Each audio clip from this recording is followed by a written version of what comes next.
Hello friends, good morning. সন্ডিনার ব্লগে সবাইকে ওয়েলকাম। আজকে নিয়ে চলে এসেছি জলদি বানানোর একটা রেসিপি, বেসনের সবজি, বেসন নিয়ে বড়া করে তার তরকারি। তো তার জন্য আমি বেসনটাকে আগে থেকেই গুলে রেখে দিয়েছিলাম। এতে দিয়েছিলাম অল্প একটু হলুদ, 1 চামচ নুন, একটু খাবার সোডা মানে 1 চিমটি খাবার সোডা, আর একটু হিং, আর একটু কাঁচা লঙ্কা কুচি দিয়েছি। তো গুলে রেখে দিয়েছিলাম।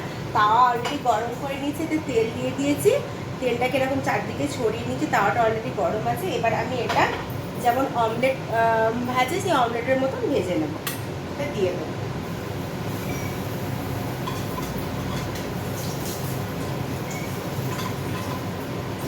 এবার এটা ততক্ষণ ভাজা হোক।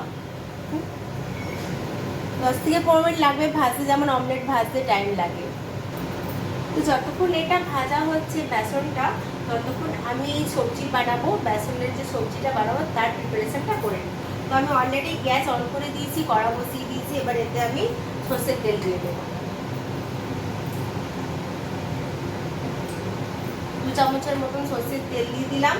সর্ষের তেল দেওয়ার পর এতে আমি এবার এটা একটু হতে টাইম লাগে, কিন্তু বেসনের ওপরটা যতক্ষণ না হচ্ছে ততক্ষণ এটা পাল্টানো যাবে না। তো একটু টাইম দিয়ে করবেন। ওপরটা গ্যাসের ফ্লেমটা কমিয়ে দেবেন। তারপরে আস্তে আস্তে যখন দেখবেন ওপরটা ড্রাই হয়ে যাচ্ছে, তখন এটা পাল্টে দেবেন। ততক্ষণ তো আমার অলরেডি এটা ড্রাই হয়ে গেছে। এবার এটা আমি পাল্টে দেবো। দেখুন, এই যে অলরেডি ড্রাই হয়ে গেছে ওপরটা। এবার আমি এটাকে হালকা করে, হ্যাঁ হয়ে গেছে ভাজা ভাজা, ঠিক আছে।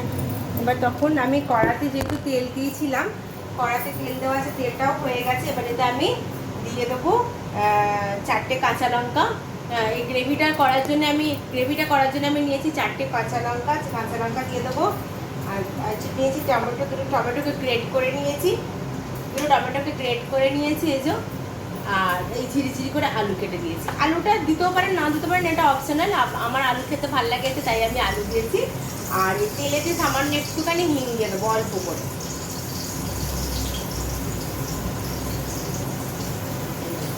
ব্যাটারে একটু হিং লাগবে, আর তেলে একটু হিং লাগবে। তেলে একটু হালকা দিয়ে দিলাম। এবার আমি আলুগুলো দিয়ে দেবো।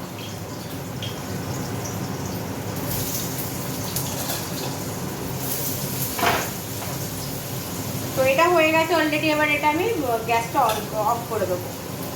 আলু দিয়ে দিলাম। আলু দেওয়ার পর এবার একটু আলুটা নাড়াচাড়া করে, একটু আলুটা ভাজা ভাজা হয়ে যাওয়ার পর আমি ওতে টমেটো যে গ্রেট করে রেখেছিলাম, 2টো টমেটোকে গ্রেট করে রেখেছিলাম, সেই টমেটোটা দিয়ে দেবো। আর এর মধ্যে আর কিছু মশলা লাগে না। এবার হলুদ লাগবে, আর লাগবে আপনার হলুদ আর নুন, ব্যাস, আর কিছু লাগবে না। তো অলরেডি আলুটা আমার ভাজা ভাজা হয়ে গেছে। এটা আমি নামিয়ে ফেলেছি। এই যে এটা এরকম হবে। এবার এতে আমি দিয়ে দেবো টমেটো বাটাটা।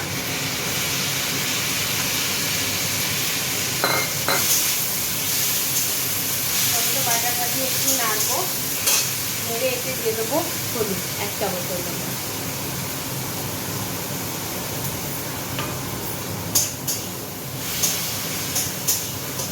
এবার এটা একটু নাড়তে থাকবো। নাড়তে একটু কষা মতো হয়ে গেলে তারপরে আমি এতে জল দিয়ে নুন দিয়ে চাপা দিয়ে দেবো। এবার এইটাকে আমি কেটে নেব ছুরি দিয়ে।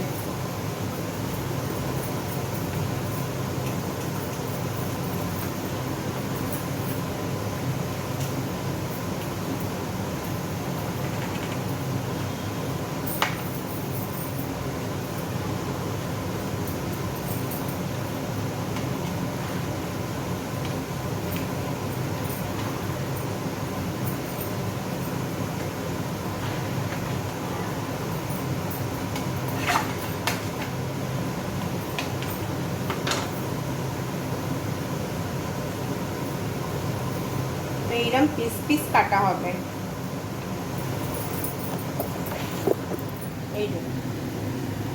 এরকম পিস পিস কাটা হবে।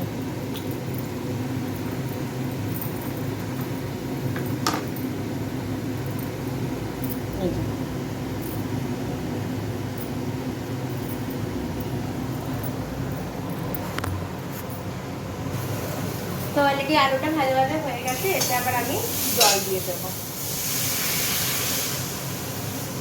জলটা একটু বেশি দেবো, কেননা যে বড়গুলো দেবো, ভাজাগুলো, বেসনের বড়াগুলো, জলটা একটু আমি বেশি দেবো। জল যদি শুকিয়েও যায় আপনি পরে জল অ্যাড করতে পারেন আপনারা।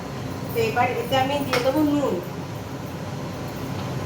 নুন যে যার স্বাদ মতন দেবেন, যেরকম সবজি। আমি এতটা 1 চামচের মতন দিচ্ছি। অলরেডি এতে নুন দেওয়া ছিল। এবার এটা আমি ফুটতে দেবো।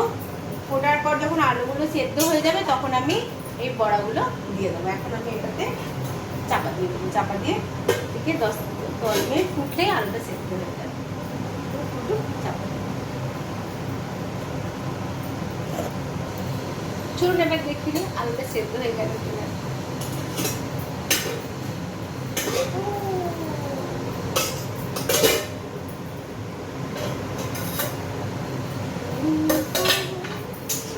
আলু মোটামুটি সেদ্ধ হয়ে গেছে একদম।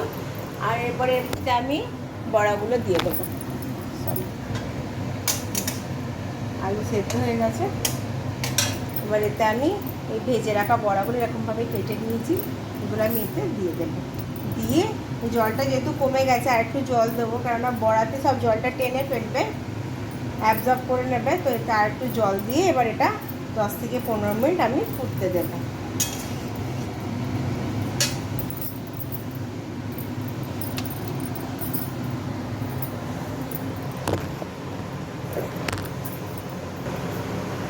তো এবার রেডি হয়ে গেছে আমার সবজিটা অলরেডি। কেন বেশি ফোটানো যাবে না, যেহেতু বেসন বেশি ফোটালে গলে যাবে।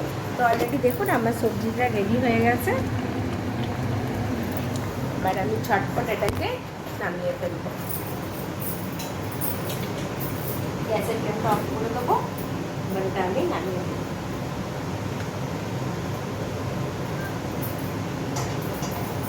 চটজলদি একটা রেসিপি, খুব সুন্দর একটা রেসিপি রেডি হয়ে গেল। দেখিয়ে দিই এরকম হবে। তো চটজলদি একটা সুন্দর একটা রেসিপি রেডি হয়ে গেল। যদি এই সবজিটা, এই রেসিপিটা যদি আপনাদের ভালো লাগে, প্লিজ আমার চ্যানেলটাকে শেয়ার, সাবস্ক্রাইব করে দেবেন, লাইক করে দেবেন, কমেন্টস করবেন, বানিয়ে খেয়ে দেখে বলবেন কেমন হয়েছে। বাই, সবাই ভালো থাকবেন, সুস্থ থাকবেন। Love you all, by.